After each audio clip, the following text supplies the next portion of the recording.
अरे लाजू नको. अरे पण थळ येईल की तुला, असं का तू करायला लागला? इकडं बघ की माझ्याकडं. ए मित्रा, 50 एकर जमीन आहे ह्या मित्राला माझ्या. आणि परवा कॉल आलाय त्याला मंत्रालयात नोकरीसाठी. कुठं स्थळ असलं तर बघा. वय सध्या मुलाचं 45 चालू आहे आणि त्याला हवे 25 वर्षाची पोरगी लग्नाची वधू म्हणून. पण पोरगा सारखा लागतो, कॅमेऱ्याकडे बघतच नाही. बघ की लागा एकदा. ए मित्रा, अरे हात घाल नको रे त्याच्यामध्ये.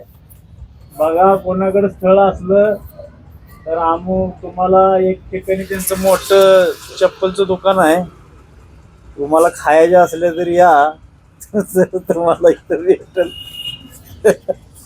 हो बघा की एकदा, फक्त नवरदेवाचा चेहरा नीट बघा. तुम्हाला पसंत असत तर बघा. महिन्याला लाख रुपयाची उलाढाल असते यायची. पण सध्या कमवून माझं वय गेलेलं यांचं ह्यांना कळलं नाही. पण आता त्यांना असं वाटतं की सध्या आपल्याला लग्नाची गरज आहे. म्हणून सगळ्या माझ्या मित्रांना कळून देते की ह्यांच्यासाठी एक वधू बघा. 20 वर्षाची असली तरी चालेल आणि 28च्या आत पाहिजे. वधूचं वय 45 आहे. ओ नवरदेव, ओ नवरदेव, बघायला सांगितले की आता.